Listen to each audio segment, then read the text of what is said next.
Okay, let's talk about obesity and weight loss resistance. Obesity, together with diabetes and related conditions, affects more than 1 billion people worldwide, including 100 million Americans and 50% of Americans over the age of 65. More than half of Americans are actually considered overweight, and a full 1/3 are now clinically obese. Now, while there's no single cause of the obesity epidemic or somebody's inability to lose weight, it's a complex process, obviously, that involves multiple factors, but the main ones I'm going to say are genetic and environmental.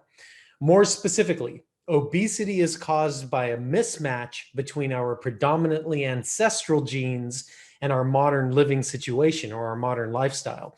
And this is really evident from the observation that obesity is extremely rare, if not non-existent, in contemporary hunter-gatherer societies.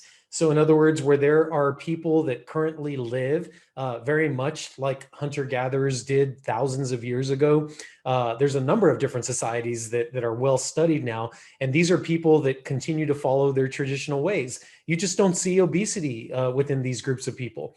Now, we also know that when these people leave their tribes, when they leave their hunter-gatherer lifestyles and adopt a more modern way of life, they begin to experience rates of obesity as well. So they're not protected by any means. It's just the environment that they're living in. They're living genetically congruent with their environment. So that's why I say genetics and environment are what to blame.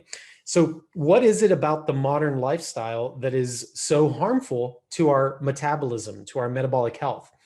Well, there's little doubt that eating too much and not moving around enough play an important role. Look, I get it. I get tired of hearing that as well. You need to reduce your calories and you need to increase your physical activity. The reality is, the cold, hard truth is, a lot of people really do need to do that. And I know that that can seem frustrating, but if you were to actually look at it, it is true. But all of the following the factors that I'm about to discuss also play major roles, and these are things that we need to think about. The amount of processed and refined foods that we now consume. Sleep deprivation, again, that is a big one. Stress, the amount of stress that we currently experience. Environmental toxins. We fully understand that our current living situation, we are inundated with a number of chemicals that we're exposed to from day one of our lives. And these chemicals very much could be considered obesogens, or they've been classified. Many of them have been classified as obesogens, where they contribute inflammation and they contribute to obesity. They can tax your endocrine system that slows down your overall metabolism. And also just the accumulation of toxins. Fat is a storage molecule, and very much so, it'll store toxins as a protective mechanism. So these are important things to consider. Poor gut health. If you're not able to eat and digest the food that you're eating, that's going to contribute to problems. And a lot of times, somebody who's trying to lose weight is working really hard at their diet. And if they're not getting the results, that could actually not be because of the food. They might have that dialed in where they're eating really good food, but they may not be fully digesting, absorbing that food because they have a digestive issue. And so therefore they're not getting the nutrients they need, and that taxes their metabolism. There could be food sensitivities that you have. Certainly there's hormone imbalances or infections or nutrient deficiencies. All of these things could be impacting it. So this explains why many conventional approaches to weight loss fail. A lot of times doctors are just paying attention to the symptom, which is just your fat, and not really the underlying causes of that fat accumulation. So what would be some initial testing recommendations that I would suggest using a functional medicine lens for weight loss resistance or an inability to lose weight? Number one on the list is actually going to be self-health tracking. I would ask anybody who's having problems losing weight, burning fat, changing their metabolism or body composition to begin measuring things on their own.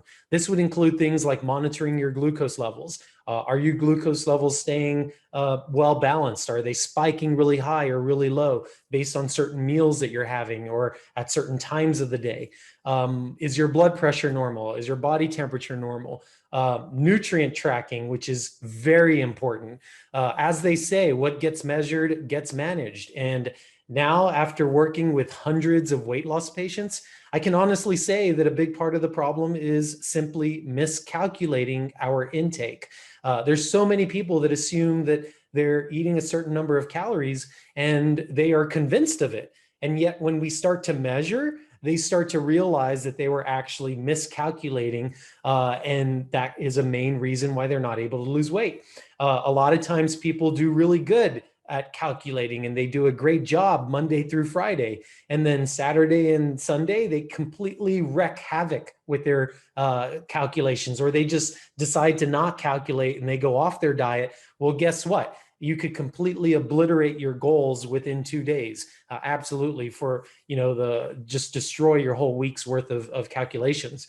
I can almost guarantee that if you're not measuring what you put into your body and you find yourself saying things like, I'm not eating that much and I'm still gaining weight, there's a problem with your measurements, or there's a true metabolic dysfunction that's occurring. And if it's a true metabolic dysfunction, then it's something that can be identified with a comprehensive blood chemistry panel, which would be the next thing that I would suggest that you look into. And for this panel, you'd want to measure things like your thyroid markers, inflammation markers. You're going to want to look at nutrient markers to make sure that you are digesting, absorbing nutrients appropriately. Like I said, blood glucose and sugar regulation, very important. So you want to look at glucose, insulin, A1C, hemoglobin, C-peptide. I'd have you look at leptin.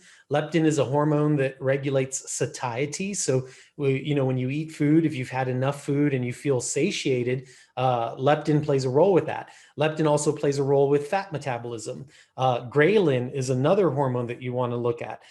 And then there's also digestive enzymes. Now, I mentioned hormones, but many weight loss patients they go ahead and assume that their hormones are off, but their hormones are not.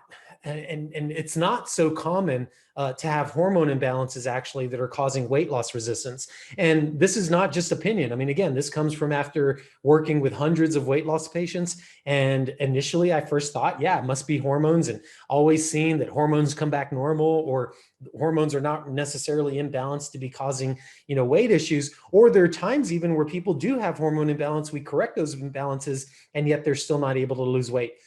So I just want to share that with you, is after working with so many people, I just don't see that that's a big reason, but it's certainly something to look into. It's possible, right? But again, not something that I typically see within my patient population. As always, I hope this information really helps you, and I'm always happy to answer any questions that you may have regarding any of this information.